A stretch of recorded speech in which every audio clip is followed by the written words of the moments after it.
Hey everyone, welcome to the Brick House and Carnivore or Carnivore-ish at 47. I wanted to say hi to you, and we survived Thanksgiving. My husband and my husband did really well at sticking to his carnivore diet. I think he only had one bite or two of peanut butter pie and possibly one bite of pumpkin pie.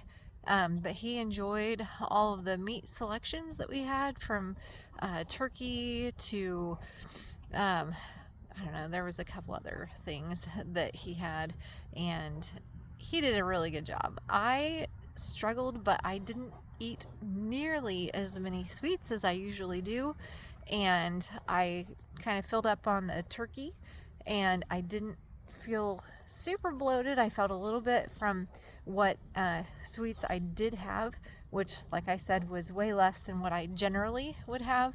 And I had energy. I didn't feel like I needed a nap the rest of the day. So that was one benefit to eating carnivore-ish on Thanksgiving. And the other benefit was, I have to share with you my mental clarity.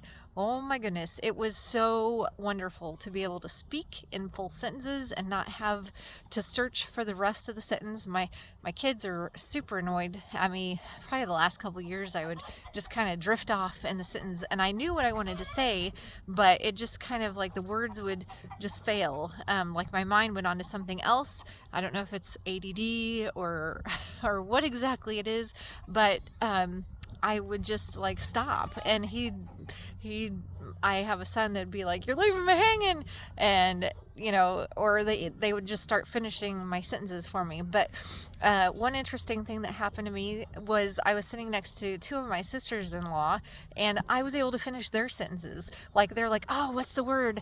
And I'd be like, just like this. I'd be like, "Oh, it's that," and they're like, "Yeah, that's what it is."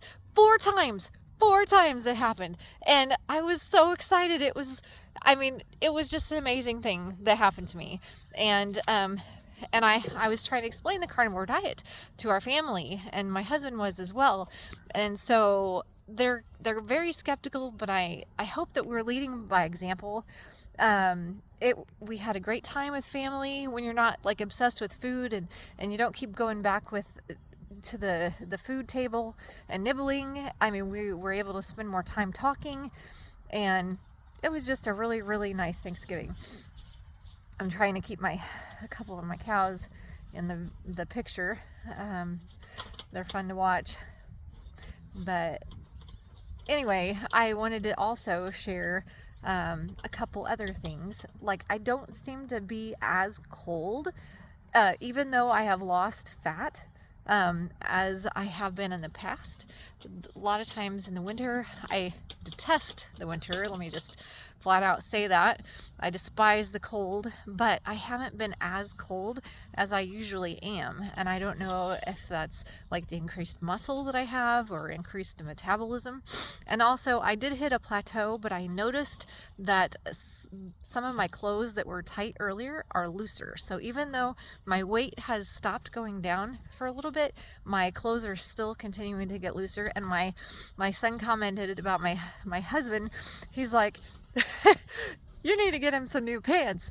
I don't think his belt can go any tighter." And he did have to put another notch in his belt this morning, but before he went outside to do some work. So I think that is a good sign, even though his weight has plateaued.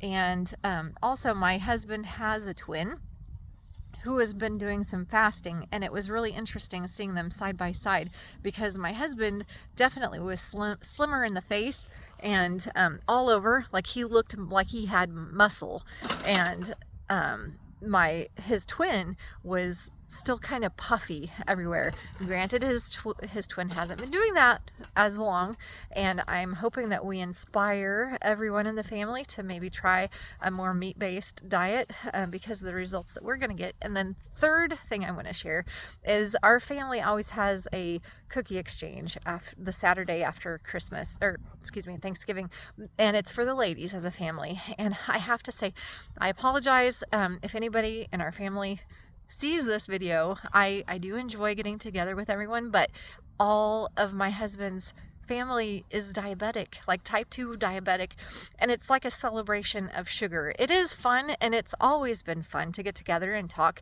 but everybody, and the way we do it is everybody brings a tray with 6 cookies or treats or whatever that they have to share. They're all pre-bagged for the number of people that are there. So this year we had 21 people, and you bring 20 bags of cookies, candy, whatever you decide to make, and you put it in everybody else's boxes or bags that they bring. And so you go home with 20 different treats, basically, and it is so interesting and so fun, and my kids love it. We've always loved it, but the whole time I was making our sugar cookies, I was like, I wish there was some sort of a meat cookie or something that we could do instead to kind of go along and signify what we are trying to do in our family. And I was like, maybe I wish I would have thought about it earlier, like a meat cookie, a beef jerky, something. And I told my husband, next year we're doing beef jerky. We're not going to do cookies next year. And I think everybody will enjoy that. Most of our family enjoys beef jerky and meat as well, but they just have too much in the way of carbs and sugars. So we're all sugar addicts, I believe. So I was talking to some of them about the carnivore diet and the changes that we've made, and I kind of got some vacant nods and smiles and stuff, but I think time will tell. I'm hoping that we might be able to convert some of them over time, just with the benefits that we see as we do this way of eating. And I try not to be too much of a carnivore, bore people with talking about it, but it is so interesting, all the different benefits that we've seen in the short amount of time that we've done it. So and another benefit that I want to share is it seems like when I am able to eat sugar, I don't eat nearly as much of it. I could polish off a plate of 10 cookies in no time before and be totally fine with it, and I know it's not good for us at all. And this year I didn't have hardly any. I had 2 tiny slices of pie, and when we were making the sugar cookies, I had a couple tastes of it, but I really didn't feel good when I did that. And also I had a little bit of chocolate, and then I remembered my M&M stash downstairs, and I went and had some of those, and within a half an hour I was angry, I was irritated, I was frustrated with everything that was going on. I was hollering at my family.